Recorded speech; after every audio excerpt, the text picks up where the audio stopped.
Hello student, स्वागत है आपका अपने इस नाइस एकेडमी चैनल में। मैं हूं जया सर और आज मैं 9th क्लास मैथमेटिक्स के अंतर्गत एक्सरसाइज 13.6 के बचे हुए क्वेश्चन लेकर के उपस्थित हूं।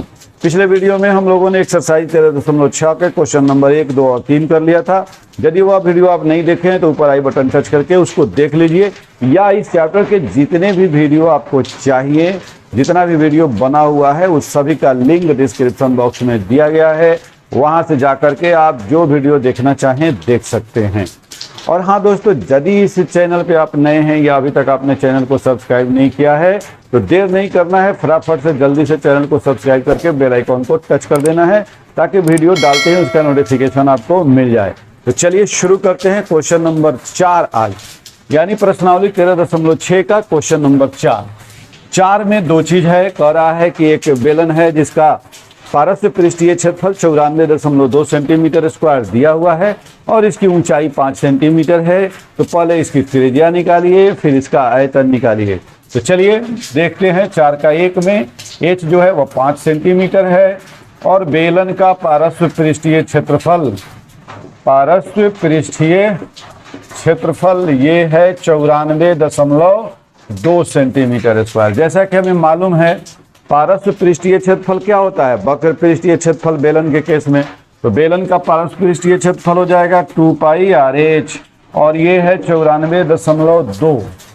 अब क्या करेंगे, 2 पाई का मान भी यहाँ दिया हुआ है 3.14, R नहीं मालूम है लेकिन H तो मालूम है 94.2। अभी तीनों को गुना कीजिए, 5 दूनी 10, ये हो जाएगा 31.4, R बराबर 94.2।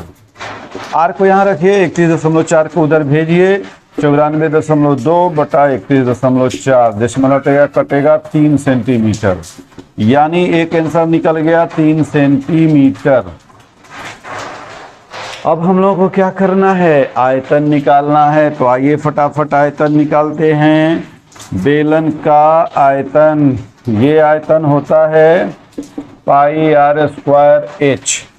बेलन के आयतन का फार्मूला, अब पाई का वैल्यू 3.14, R का वैल्यू निकल गया है 3 का स्क्वायर 9 और H तो दिया ही हुआ है 5 और सेंटीमीटर क्यूब हो जाएगा। ये 9 चौका 36 और 9 एकम 9 3 12 और 9 त्रिका 27 1 28 गुने 5 क्यूबिक सेंटीमीटर। गुना कर दीजिए, 5 छक 30, 5 दूनी 10 1 3, 5 छक 30, ये 9 चौका 36 के 6 में 3, 9 एकम 9 3 12 और 9 त्रिका 27 1 28, 5 छक 30 के 0 हाथ में 3, 5 दूनी 10 3 13 का 3 हासिल 1, 5 बटे 40 1 41 के 1, 5 दूनी 10 4 14, यानी 141.30 क्यूबिक मीटर।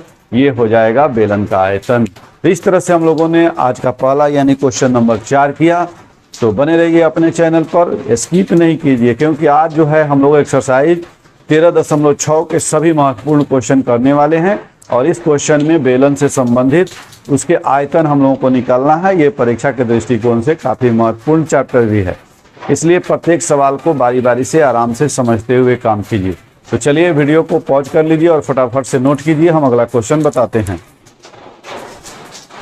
क्वेश्चन नंबर 5 कह रहा है कि इसमें एक 10 मीटर गहरे एक बेलनाकार बर्तन है। इसका आंतरिक वक्र पृष्ठ को पेंट कराने में खर्च हो रहा है 2200 रुपया और दर जो है वह 20 रुपये प्रति मीटर स्क्वायर है। तो आपको बर्तन का आंतरिक वक्र पृष्ठीय क्षेत्रफल निकालना है, त्रिज्या निकालनी है और उसका आयतन निकालना है। तो देखिए, जब भी कुल खर्च और दर ये दो चीज दिया रहे तब आप क्या करेंगे। तो मान लीजिए कि जो कुल खर्च है वह किस चीज पर खर्च हो रहा है, जो दर है वह क्या चीज का दर है, क्या चीज का रेट है। इस दो चीज को आप पता कर लें तो आप जिस चीज से वह रिलेटेड होगा वह निकल जाएगा। यानी 2200 रुपया जो है वह कुल खर्च है और दर जो है वह 20 रुपया है। क्या चीज का, उसके आंतरिक वक्र पृष्ठ को पेंट करने का। तो कुल खर्च में यदि आप दर से भाग दे देंगे तो तो जिस चीज को वह पेंट कर रहा है उसका क्षेत्रफल निकल जाएगा। तो आंतरिक वक्र पृष्ठीय क्षेत्रफल, आंतरिक वक्र पृष्ठीय क्षेत्रफल बराबर हो जाएगा इतना, और मीटर स्क्वायर में है रेट, इसलिए इतना मीटर स्क्वायर, 20 रुपया प्रति मीटर स्क्वायर है। तो अब ये भाग देने के बाद क्या बचा, 110 मीटर स्क्वायर। तो ये जो हुआ 110 मीटर स्क्वायर, उसका आंतरिक वक्र पृष्ठीय क्षेत्रफल निकल गया। तो एक आंसर तो आप निकाल लिए क्वेश्चन 1 का। अब क्या निकालना है, त्रिज्या। अब लिखेंगे 2 के लिए कि चूंकि आंतरिक वक्र पृष्ठीय क्षेत्रफल, आंतरिक वक्र पृष्ठीय क्षेत्रफल ये 110 मीटर स्क्वायर आया, तो आंतरिक वक्र पृष्ठीय क्षेत्रफल बेलन का क्या हो जाएगा, 2 pi R H. 2 pi R H ये वक्र पृष्ठ का क्षेत्रफल हो गया, और ये दिया हुआ है 110। आपको और क्या क्या चीज निकालना है, पहले इसको निकालिए। तो 2 पाई का मान नहीं दिया तो 22/7 लीजिए। आर को आपको निकालना ही है, और एच 10 दिया हुआ है क्वेश्चन में, जो है वह एच दिया हुआ है कितना, 10 मीटर। अब ये क्या हो गया, 110। अब देखिए अगर कुछ कटने वाला है तो काटिए। आर बराबर आपका हो जाएगा 110 गुने 7, क्योंकि नीचे है वो जाएगा उधर तो ऊपर हो जाएगा, जितना ऊपर है वो सब कहाँ जाएगा, नीचे। 2 गुने 22 गुने 10, तो ये वो 0 से कुछ कट जाएगा, और ये 2, यानी 7/4 जो होगा मीटर हो गया क्या चीज, आपकी त्रिज्या। त्रिज्या कितना हो गया, अब इसको भाग दे दीजिए। आर बराबर 1.75 मीटर आंसर। त्रिज्या तो हम लोग निकाल लिए, 7/4 लिखिए या 1.75 लिखिए। इस क्वेश्चन का अगला भाग क्या कहता है, बर्तन की धारिता। तो 1 हो गया आंसर, 2 हो गया, अब धारिता यानी आयतन। तो बर्तन की धारिता, बर्तन की धारिता, तो धारिता आयतन को ही कहते हैं, तो ये हो जाएगा पाई आर स्क्वायर एच, यानी 22/7। आर कितना हो जाएगा आपका, 7/4 गुने 7/4 और गुने एच, एच कितना है 10, और ये 10 मीटर क्यूब हो जाएगा। चूंकि आयतन है तो मीटर क्यूब में होगा। ये 7 से 7 कटेगा, ये 2 हो जाएगा, तो ये 11, 11 7 77 बटे 8 गुने 10 पर, तो 770 बटे 11 7 77 गुने 10, तो 77 में 10 से गुना किए 770, 4 दूनी 8। अब 8 से भाग दे दीजिए, 8 से भाग देकर के आप निकाल दीजिए। 8 से ये सब क्यूबिक मीटर में होगा, भाग देंगे तो 8 अठाई 64, 8 9 72, 5 50, 8 6 48। अब क्या बचेगा 2, 8 दूनी 16, 4 8 25 40। इतना क्यूबिक मीटर जो हो जाएगा वह एक आंसर हो जाएगा। इस तरह से इस क्वेश्चन में 3 चीज आपसे पूछा। पहला पूछा क्या कि उसकी आंतरिक वक्र पृष्ठीय क्षेत्रफल। तो आंतरिक वक्र पृष्ठीय क्षेत्रफल हम लोग कैसे निकालें, क्योंकि कुल लागत दी गई है और रेट दिया गया है, तो कुल लागत में हम लोग रेट से भाग दे दिए, ये निकल गया। फिर आंतरिक वक्र पृष्ठीय क्षेत्रफल निकालने के बाद 2 पाई आर एच बराबर 110 कर दिए। 2 पाई आर एच बराबर 110 किए, सब रखे, वैल्यू आर नहीं मालूम था, ये निकल गया 7/4 या 1.75। तीसरा क्या कर रहा है, उसका आयतन निकालिए। तो आयतन के लिए हमारे पास सूत्र है पाई आर स्क्वायर एच, सारे वैल्यू को रख दिए, कटा छटा के हमने निकाल दिया। तो इस तरह से हम लोगों ने 5वां क्वेश्चन किया। आइए लगे हम 6 नंबर क्वेश्चन भी हम लोग कर लें। क्वेश्चन नंबर 6 कहता है ऊंचाई है 1 मीटर। ऊंचाई कितनी है 1 मीटर। धारिता है 15.4, यानी वॉल्यूम 15.4 लीटर। अब देखिए, एक है मीटर, दूसरा है लीटर। इसको बनाने के लिए कितने वर्ग मीटर धातु शीट की आवश्यकता हो। ऊंचाई 1 मीटर वाले एक बेलनाकार बर्तन की धारिता दी गई है, ये आयतन दी गई है। इस आयतन से अब आपको क्या करना है, पहले त्रिज्या निकालना है। त्रिज्या निकालने के बाद क्या करना है, तब जाकर के जो आगे का प्रक्रिया है उसको करेंगे। इसको कर दें अगर हम सेंटीमीटर में, ये 100 सेंटीमीटर हो जाएगा। ये भी हो जाएगा, लीटर में है 1000 से गुना करेंगे तो 15,400 क्यूबिक सेंटीमीटर हो जाएगा। तो सारे यूनिट को पहले हम एक जैसे यूनिट में कन्वर्ट नहीं करेंगे तब तक नहीं होगा। अब लिखेंगे वॉल्यूम के लिए क्या सूत्र है, पाई आर स्क्वायर एच बराबर 15,400। पाई का मान इसमें नहीं दिया है, कोई बात नहीं है। तो 22/7 गुने आर स्क्वायर गुने एच बराबर एच दिया हुआ है 100 बराबर 15,400। अब हमारा क्या हो जाएगा, आर स्क्वायर बराबर 15,400 गुने 7 और नीचे हो जाएगा ये 22 गुने 100। तो ये 2 गो जीरो से 2 गो जीरो कट गया। अब आर स्क्वायर बराबर इससे ये कटेगा 22 20 25 20 7 दूनी 14 7 दूनी 14 1 15, ठीक है। आर स्क्वायर बराबर 49, तो आर हमारा निकल गया 7 सेंटीमीटर। क्या निकल गया, 7 सेंटीमीटर आर। अब कह रहा है इसको बनाने के लिए कितने वर्ग मीटर धातु की आवश्यकता पड़ेगी। देखिए अब यहाँ ये क्लियर नहीं है कि ये बर्तन खुला हुआ है कि बंद है। खुला हुआ है तो अलग से फॉर्मूला हम लोग लगाएंगे, पाई आर स्क्वायर एच में पाई आर स्क्वायर जोड़ेंगे, और अगर बंद है तब तो सीधे 2 pi r into r plus h हो जाएगा। तो वीडियो को इतना पॉज करके नोट कर लीजिए, हम लोग उसको देखते हैं, बनाते हैं। पूरा बंद ही का बना देते हैं हम लोग, कुल पृष्ठीय क्षेत्रफल निकाल कर। तो आर निकल गया। अब हमें क्या निकालना है, इसको बनाने के लिए कितने वर्ग मीटर धातु शीट की आवश्यकता होगी। तो आवश्यक धातु शीट का क्षेत्रफल, धातु शीट का क्षेत्रफल ये हो जाएगा 2 pi r into h plus r. 2 22/7, r कितना निकाले हैं 7, और एच कितना है 100, और आर कितना है 7, इतना सेंटीमीटर स्क्वायर। अब क्या हो जाएगा, ये 7 से 7 तो कट जाएगा, 22 दूनी 44 गुने 107।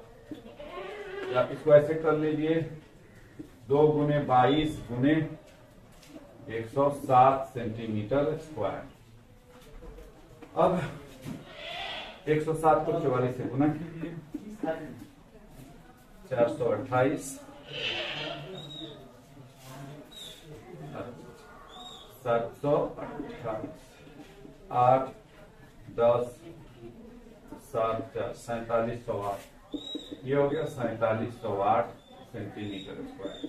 यानी कि आप इसको 10,000 से भाग देंगे तो 0.4708 मीटर स्क्वायर, और यही आपका हो जाएगा आंसर। तो वीडियो को पॉज करके इसको नोट कीजिए, हम बाकी क्वेश्चन बताते हैं। हाँ तो बच्चों, नेक्स्ट 7 नंबर जो क्वेश्चन है वह कह रहा है कि शीशे की एक पेंसिल है, रेड पेंसिल है, और लकड़ी के एक बेलन के अभ्यंतर में ग्रेफाइट से बने ठोस बेलन को डालकर बनाइए। जैसे आप HB पेंसिल का इस्तेमाल करते हैं, सपोज कीजिए वही पेंसिल है, लकड़ी का ये बेलनाकार भाग है और बीच में इसके जो है ग्रेफाइट है, जिससे आप क्या करते हैं, लिखने में इस्तेमाल करते हैं ऐसे। तो ये जब आप पेंसिल खरीदते हैं तो ऐसे नहीं रहता, ये सीधा बेलनाकार रहता है। उसको बाद में हम लोग कटर से उसका कोसार बना करके लिखते हैं। अब कह रहा है क्या इस पेंसिल के बारे में, पेंसिल का व्यास 7 mm है, क्वेश्चन नंबर 7 है, डी है 7 mm, तो आर हो जाएगा 7/2 mm। ये ध्यान रखना है कि व्यास दिया गया रहेगा तो उसका आधा कर देंगे, त्रिज्या हो जाएगा। फिर क्या है, ग्रेफाइट का व्यास 1 mm, ये तो हो गया पेंसिल का, तो इसको कैपिटल आर कर दीजिए, पूरे का हो गया। ग्रेफाइट का व्यास, ग्रेफाइट का व्यास ये है 2 mm, नहीं 1 mm, इसलिए ग्रेफाइट की त्रिज्या आर जो हो जाएगी स्मॉल आर, वह हो जाएगा 1/2 मिलीमीटर। यदि पेंसिल की लंबाई 14 सेंटीमीटर, देखिए ये है मिलीमीटर में, ये है मिलीमीटर में, और एच हो गया कौन सी में, 14 सेंटीमीटर में, तो लकड़ी का आयतन और ग्रेफाइट के आयतन को ज्ञात कीजिए। अब देखिए ये व्यास जो है मिलीमीटर में है, तो इसको भी हम सेंटीमीटर में कर दें तो 7/20 सेंटीमीटर हो जाएगा। क्योंकि 10 से भाग देंगे तब वह सेंटीमीटर होगा, इसको भी 10 से भाग देंगे तो ये भी हमारा 1/20 मिलीमीटर हो गया। अब किस चीज का आयतन पूछ रहा है ये देखिए, लकड़ी का आयतन और ग्रेफाइट का आयतन दोनों का आयतन ज्ञात करना है। तो लकड़ी का आयतन निकालने के लिए हमें क्या करना होगा, पूरे बेलन के आयतन में से ग्रेफाइट के आयतन को घटाना होगा। तो लकड़ी का आयतन, गौर कीजिएगा यहाँ, लकड़ी का आयतन ये क्या हो जाएगा, pi r square h minus pi r square h, यानी पाई और एच कॉमन ले लेंगे तो r square minus r square. Pi का मान जो है इसमें भी नहीं दिया है तो आप 22/7 लेंगे, एक 14, आर जो है कैपिटल आर है 7/20 का स्क्वायर कर दीजिए और माइनस 1/20 का स्क्वायर कर दीजिए। अब ये सब क्या चीज में आ जाएगा, क्यूबिक सेंटीमीटर। ये 7 दूनी 14 कट जाएगा, 22 दूनी 44, 7 7 49/400 और माइनस 1/400, यानी ये हो गया आपका 44 गुने 48/400। 4 से काट दीजिए 11 और ये हो जाएगा 100। अब भाग भी करके दशमलव बैठाना आसान रहेगा इसलिए 100 को नहीं काटेंगे। 11/88 और 11 से 44 8 52/100 क्यूबिक सेंटीमीटर, यानी ये हो जाएगा 5.28 क्यूबिक सेंटीमीटर। और यही आंसर हो जाएगा आपका किसका आयतन, लकड़ी का आयतन। अब आइए ग्रेफाइट का आयतन निकालते हैं। ग्रेफाइट का आयतन, ग्रेफाइट का आयतन निकालना तो आसान है। ग्रेफाइट का आयतन क्या हो जाएगा, pi r square h, pi r square h, यानी 22/7, 1/20 है आर इसका, तो 1/20, 1/20 और एच कितना है इसका 14। अब ये भी क्यूबिक सेंटीमीटर, 7 दूनी 14, 2 दहाई 20, ये कट जाएगा 2 दहाई और ये 2 से 11, 11/100 बराबर 0.11 क्यूबिक सेंटीमीटर और ये हो जाएगा आपका आंसर। तो इस तरह से हम लोग क्वेश्चन नंबर 7 पढ़ेंगे। सीधे आंख बंद करके नहीं करना है, थोड़ा सा ध्यान रखना है, जागते हुए रहना, आंख को खोल के रखना है, नहीं तो गड़बड़ हो जाएगा। क्या गड़बड़ हो सकता था इसमें, देखिए हम सीधे निकाल देते आयतन तो गड़बड़ हो जाता। ये लकड़ी के बीच में ग्रेफाइट घुसा हुआ है, तो पूरे लकड़ी के आयतन में से हमको ग्रेफाइट का आयतन को माइनस करना होगा, तब जाकर के लकड़ी का यानी पेंसिल का आयतन निकालेंगे और उसमें से ग्रेफाइट के आयतन को माइनस करेंगे। पेंसिल बेलनाकार है, पूरे का त्रिज्या ले लेंगे, ग्रेफाइट भी बेलनाकार है, ग्रेफाइट की त्रिज्या ले लेंगे। तो इस तरह से हम लोग क्वेश्चन नंबर 7 किए। आइए लगे हाथ इस एक्सरसाइज को हम लोग खत्म कर लें। कल एक अस्पताल के एक रोगी को प्रतिदिन 7 सेंटीमीटर व्यास वाले एक बेलनाकार कटोरे में सूप दिया जाता है। अब देखिए कटोरा भी बेलनाकार है, ये ध्यान देना है। कटोरा कैसा है, बेलनाकार है, ऐसा कटोरा, इसमें उसको सूप दिया जा रहा है, ठीक है। अब क्या है, 7 सेंटीमीटर व्यास, इसका डी है कितना 7 सेंटीमीटर, इसका आर हो जाएगा कितना 7/2 सेंटीमीटर, हो गया। यदि यह कटोरा सूप से 4 सेंटीमीटर ऊंचाई तक फर्क, ऊंचाई अब इसकी कितनी ऊंचाई है उससे हमें कोई मतलब नहीं, इसमें जो सूप है वह है 4 सेंटीमीटर ऊंचा। तो इस अस्पताल में 250 रोगी के लिए प्रतिदिन कितना सूप देना होगा। देखिए तो सबसे पहले हमें ये निकालना होगा कि एक रोगी को हम कितना सूप दे रहे हैं। तो एक रोगी को जितना सूप दे रहे हैं उसमें 250 से गुना कर देंगे। अब ये क्या, डायमीटर हमारा 7 सेंटीमीटर है, तो डायमीटर हमारा 7 सेंटीमीटर है, तो त्रिज्या हमारा 7/2 सेंटीमीटर हो जाएगा, और त्रिज्या 7/2 सेंटीमीटर और ऊंचाई जो है वह 4 सेंटीमीटर है। तो आयतन इसका निकाल लेंगे, तो लिखेंगे एक रोगी को दिए गए सूप का आयतन, दिए गए सूप का आयतन बराबर pi r square h, pi r square h, तो 22/7, आर है 7/2, तो 7/2 गुने 7/2 और एच है 4, तो 4, तो 7 से एगो 7 कटेगा, 2 से ये हो जाएगा, दूनी 4 से ये कट जाएगा, तो ये हो गया आपका 7 दूनी 14, 7 दूनी 14 1 15, 154 क्यूबिक सेंटीमीटर जो सूप जो है वह एक रोगी को दिया गया। तो अब आपको कितना देना है, 250 रोगी को। तो लिख देंगे इसलिए 250 रोगी को दिए गए सूप का आयतन, दिए गए सूप का आयतन बराबर 250 गुने 154 क्यूबिक सेंटीमीटर। अब ये हो जाएगा आपका 0 को 0, 25 चौका 125 हाथ में 10, अब 25 पचे 125 और 10 135 हाथ में 13, 38 हो जाएगा। 25 13 38, तो इस तरह से 38,500 क्यूबिक सेंटीमीटर अगर सूप है तो सभी मरीज को दिया जाएगा। यानी सभी मरीज जो 250 हैं उन सभी को दिए जाने के लिए सूप जो है वो 38,500 क्यूबिक सेंटीमीटर चाहिए। तो आज हम लोग पूरे एक्सरसाइज 13.6 को कंप्लीट किया। इसी तरह से आप बने रहिए अपने चैनल नाइस एकेडमी में। हम पूरा एकदम 9th क्लास के मैथमेटिक्स की तैयारी बिल्कुल आसानी ढंग से आपको करवा देंगे। तो फिर आज का क्लास खत्म होता है, हम लोग मिलते हैं अगले वीडियो में।